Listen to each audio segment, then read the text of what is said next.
Hello student and welcome back team classes channel.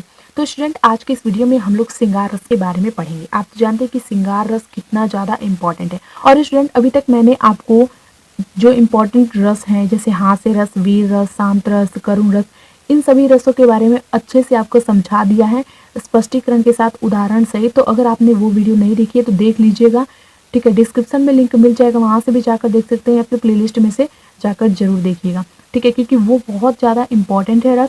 और आज के इस वीडियो में श्रृंगार रस पढ़ने वाले हैं, ठीक है, क्योंकि आप जानते हैं कि एग्जाम में 2 रस पूछा जाता है और कोई भी पूछ सकता है 2 रस, ठीक है। और जो इम्पोर्टेंट है रस एग्जाम के लिए वही मैं आपको सिर्फ बताऊंगी, ठीक है, अदरवाइज कोई नहीं।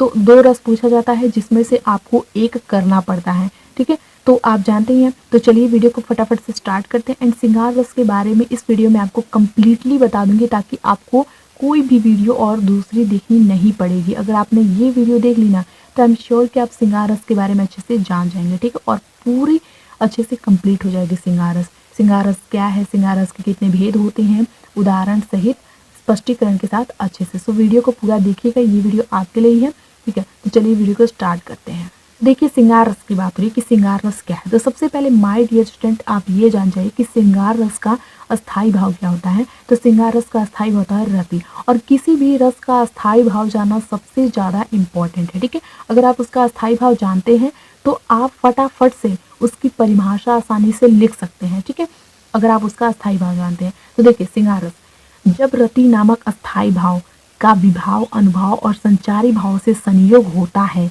तो उसे श्रृंगार रस कहते हैं। यहाँ पर रति क्या है, यहाँ पर जो रति है वो श्रृंगार रस का अस्थाई भाव है, ठीक है। तो जब रति नामक अस्थाई भाव का विभाव, अनुभाव और संचारी भाव से संयोग होता है यानी मिलता है तो उसे श्रृंगार रस कहते हैं। यानी विभाव, अनुभाव और संचारी भाव जब मिलेगा, संयोग होगा उन सभी का, उसे ही श्रृंगार रस कहते हैं। तो समझ में आपको आ गया होगा श्रृंगार रस तक कि श्रृंगार रस क्या है। अब इसके आगे का जो पॉइंट है वो देखते हैं, ठीक है, क्योंकि अच्छे से आपको समझ में आना चाहिए और अच्छे से आप लिखेंगे तभी आपको फुल मार्क्स मिलेगा, ठीक है। इतना लिखने से नहीं मिलता है फुल मार्क्स, पूरा लिखेंगे तभी आपको फुल मार्क्स मिलेगा। तो चलिए आगे देखते हैं। आगे है कि श्रृंगार रस के 2 भेद होते हैं। श्रृंगार रस के कितने भेद होते हैं? 2 भेद होते हैं, ठीक है। तो कौन कौन से भेद होते हैं उन्हें देख लेते हैं। सबसे पहला पॉइंट होता है संयोग श्रृंगार, ठीक है, और दूसरा होता है वियोग श्रृंगार। तो संयोग श्रृंगार और वियोग श्रृंगार के बारे में हमें पढ़ना है कि संयोग श्रृंगार और वियोग श्रृंगार क्या होता है, क्योंकि ये श्रृंगार रस के 2 भेद हैं, ठीक है। अगर आप पहले से ही जानते हैं तो बहुत अच्छी बात है, और नहीं जानते हैं तो इस वीडियो को देखकर अच्छे से आपको समझ में आ जाएगा और जान जाएंगे, ठीक है। तो संयोग श्रृंगार और वियोग श्रृंगार के बारे में आपको पढ़ना है कि संयोग श्रृंगार और वियोग श्रृंगार क्या होते हैं। तो चलिए देखते हैं। तो सबसे फर्स्ट पॉइंट है कि संयोग श्रृंगार क्या होता है। तो नायक और नायिका के मिलन का वर्णन संयोग श्रृंगार कहलाता है। कहने का तात्पर्य ये है कि जिसमें नायक और नायिका के मिलन का वर्णन, यानी वो मिल रहे हैं, क्या हो रहा है, मिल रहे हैं, ठीक है। तो मिलन का जब वर्णन होता है तो उसे कहते हैं संयोग श्रृंगार। संयोग यानी होता है मिलना, तो जब नायक और नायिका के मिलन का वर्णन होता है तो उसे संयोग श्रृंगार कहते हैं। उदाहरण के साथ मैं आपको समझाऊंगी तो और अच्छे से समझ में आएगा, ठीक है। देखिए उदाहरण है कि कौन हो तुम वसंत के दूत, विरस पतझड़ में अति सुकुमार, घन तिमिर में चपला की रेख, तपन में शीतल मंद बया। ये कुछ नहीं है, ठीक है, ये है इसका उदाहरण। और माय डियर स्टूडेंट मैं आपको बता दूं कि जरूरी नहीं है कि आप यही उदाहरण लिखें, लेकिन अगर आपको पहले से याद नहीं है तो आप ये लिख सकते हैं, और बहुत ही आसान है, ठीक है। और अगर आपको पहले से याद है तो आप वही उदाहरण लिख सकते हैं जो आपने याद किया है, ठीक है। तो जरूरी नहीं कि यह याद कर, लेकिन आपको नहीं याद तो आप याद कर लीजिएगा इसे, क्योंकि बहुत ही ज़्यादा ये आसान उदाहरण है। अब इसका स्पष्टीकरण देख लेते हैं, ठीक है। देखिए स्पष्टीकरण है कि इसमें रति अस्थाई भाव, इसमें क्या अस्थाई भाव रति है, ठीक है, छंद की बात हुई है कि इसमें रति स्थाई भाव है, आलंबन विभाव है, श्रद्धा और मनु उद्दीपन विभाव है, एकांत प्रदेश, श्रद्धा की कमनीयता संचारी भाव है, ठीक है। तो ये आपका एकदम अच्छे से क्लियर हो गया संयोग श्रृंगार, ठीक है। अब हम देखते हैं वियोग श्रृंगार, और आपको समझ में आ गया होगा कि संयोग श्रृंगार का क्या तात्पर्य होता है कि जब नायक और नायिका के मिलन का वर्णन होता है। इससे ज्यादा आपको कुछ नहीं जानना है, बस आप जानिए कि जब नायक और नायिका के मिलन का वर्णन होता है, जब वो मिलते हैं तो उसे कहते हैं संयोग श्रृंगार, ठीक है। अब चलिए वियोग श्रृंगार देख लेते हैं।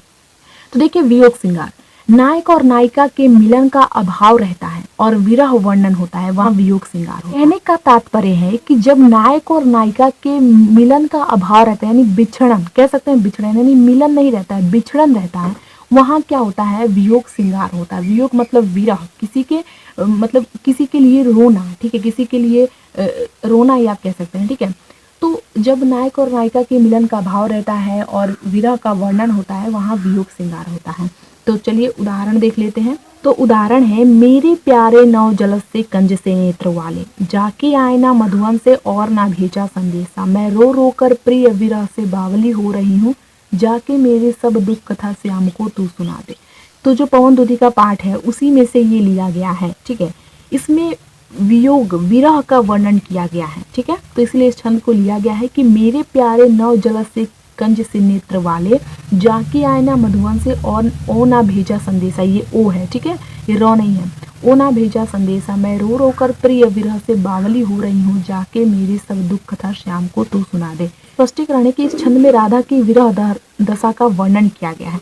राधा जी हैं वो कहती हैं कि जो कृष्ण जी हैं वो गए, ठीक है, लेकिन उन्होंने कोई भी संदेशा भेजा नहीं है और वो रो रो कर अपने जो विरह है उसका वर्णन कर रही है, ठीक है, कृष्ण के वियोग में, ठीक है।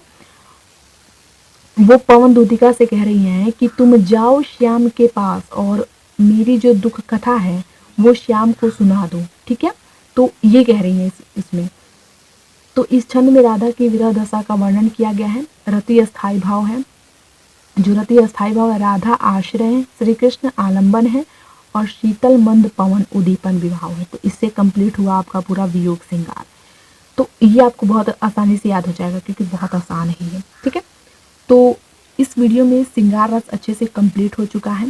श्रृंगार रस के भेद, संयोग श्रृंगार, वियोग श्रृंगार, उदाहरण सहित स्पष्टीकरण के साथ। तो आई होप कि आपको अच्छे से समझ में आ गया होगा। तो मेरे प्यारे डियर स्टूडेंट, अगर आपको वीडियो पसंद आया हो तो प्लीज़ वीडियो को लाइक ज़रूर कर दीजिएगा। हम आपके लिए इतनी मेहनत कर रहे हैं, एक लाइक कर देंगे तो बहुत ज़्यादा मोटिवेशन मिलेगा। तो वीडियो को फटाफट से एक लाइक ज़रूर कर दीजिएगा। चैनल को अभी तक सब्सक्राइब नहीं किया है तो टीम क्लासेस चैनल को सब्सक्राइब करके बेल आइकन को भी प्रेस कर दीजिएगा वीडियो के नोटिफिकेशन के लिए, ठीक है। ओके, और कमेंट करके बताइएगा वीडियो कैसा लगा। वीडियो को चाहे तो शेयर कर सकते हैं अपने बाकी जो आपके फ्रेंड्स हैं उनके पास, ठीक है। ठीक है, तो मिलते हैं अगले वीडियो में, तब तक के लिए थैंक यू सो मच।